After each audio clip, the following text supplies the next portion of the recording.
ছাত্ৰ ছাত্ৰীসকল তোমালোকক স্বাগতম জনাইছো। আজি আমি তোমালোকৰ পৰিৱেশ অধ্যয়ন বিষয়ৰ অন্তৰ্ভুক্ত অতি জৰুৰী পাঠ পৰিস্থিতি তন্ত্ৰৰ এটা গুৰুত্বপূৰ্ণ অংশ খাদ্য শৃংখলৰ বিষয়ে আলোচনা কৰিম। এটা পৰিস্থিতি তন্ত্ৰ বিভিন্ন প্ৰকাৰৰ জীৱৰ মাজেদি অৰ্থাৎ উৎপাদকৰ পৰা উপভোক্তা হৈ খাদ্যৰ পৰিবহন হোৱা প্ৰক্ৰিয়াকে খাদ্য শৃংখল বুলি কোৱা হয়। আন এক অৰ্থাৎ খাদ্য শৃঙ্খল পৰিবেশ তন্ত্ৰত এটা পুষ্টি সম্বন্ধীয় অনুক্ৰম। এই শৃঙ্খলৰ জৰিয়তে শক্তিৰ প্ৰবাহ হয়। এই আলোচনাৰ শিকনৰ ফলসমূহ হ'ল খাদ্য শৃংখলা ধাৰণা আৰু পৰিভাষা সম্পৰ্কে জ্ঞান অৰ্জন, পৰিস্থিতি তন্ত্ৰত খাদ্য শৃংখলৰ প্ৰকাৰ সম্পৰ্কে জ্ঞান অৰ্জন আৰু খাদ্য শৃংখল অধ্যয়নৰ গুৰুত্ব সম্পৰ্কে জ্ঞান অৰ্জন কৰাই এই পাঠটিৰ মূল উদ্দেশ্য।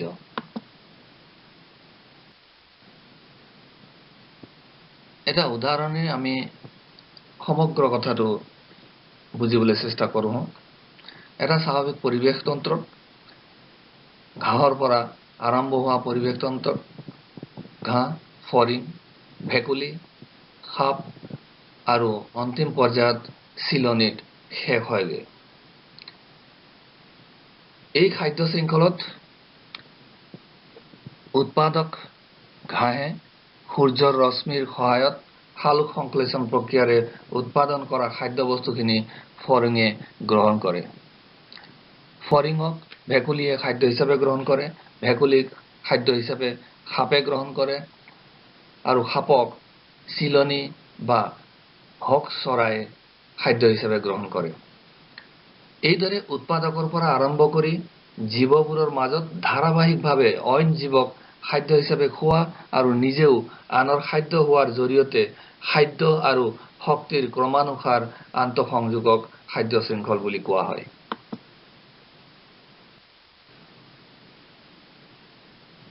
অৰ্থাৎ পৰিস্থিতি তন্ত্ৰত থকা বিভিন্ন জৈৱিক কাৰকবোৰ খাদ্যৰ জৰিয়তে সংযোজিত হয়। উৎপাদকবোৰে তৃণভোজীবোৰৰ বাবে খাদ্য প্ৰস্তুত কৰে আৰু তৃণভোজীবোৰক মাংসহাৰী জীৱই খাদ্য হিচাপে গ্ৰহণ কৰে। এটা পৰিস্থিতি তন্ত্ৰত খাদ্য শৃংখলে পুষ্টি আৰু শক্তি পৰিবহনৰ সকলো সম্ভাৱ্য পথ প্ৰদৰ্শন কৰে।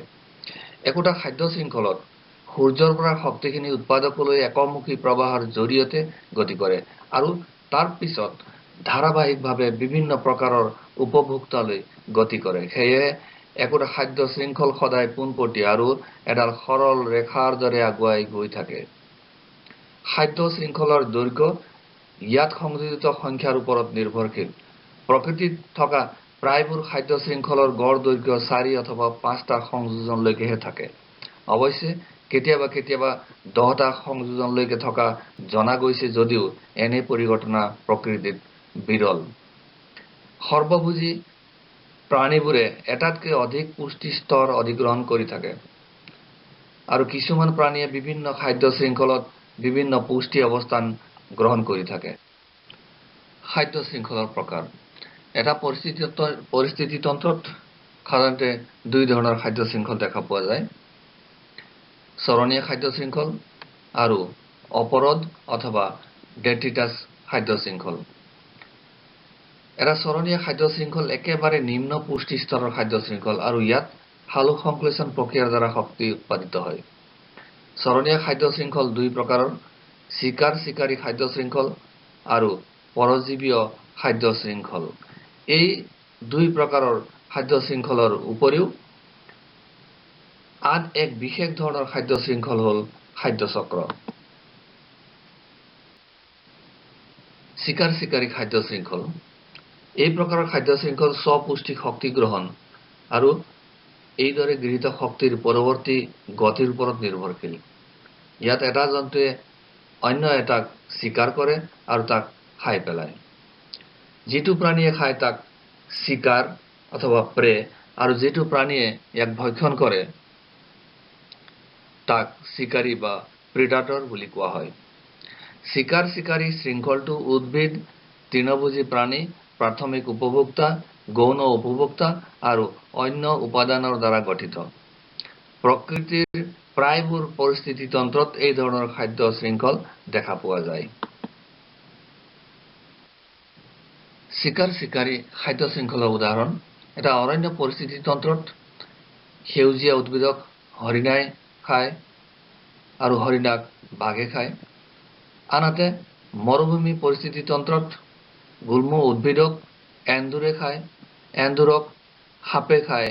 সেই সাপবোৰ মৰুভূমিত থকা সাপবোৰ আচলতে কেমোফ্লজ হিচাপে থাকে আৰু সাপক চিকাৰী চৰাই অথবা বাজ চৰাই, হক চৰাই আদিয়ে খাই পেলায়। পৰজীৱীয় খাদ্য শৃংখল চৰণীয়া খাদ্য শৃংখলৰ উদ্ভিদ আৰু প্ৰাণীবোৰ পৰজীৱীবোৰৰ দ্বাৰা সংক্ৰমিত হয়। যেতিয়া কোনো সৰু জীৱই, যাক পৰজীৱী বুলি কোৱা হয়, বৃহৎ আকাৰৰ জীৱক মাৰি নেপেলোৱাকৈ উপভোগ কৰে অথবা খায়, তেন্তে তেনে খাদ্য শৃংখলক পৰজীৱীয় খাদ্য শৃংখল বুলি কোৱা হয়।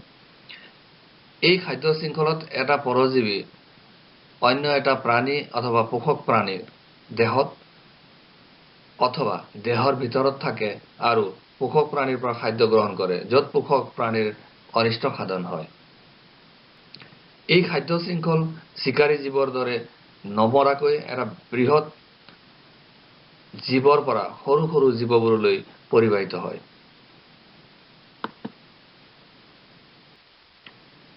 পৰজীৱীয় খাদ্য শৃংখলৰ উদাহৰণ উদ্ভিদৰ মূলত নিমাটোডবোৰ পৰজীৱী হিচাপে থাকে।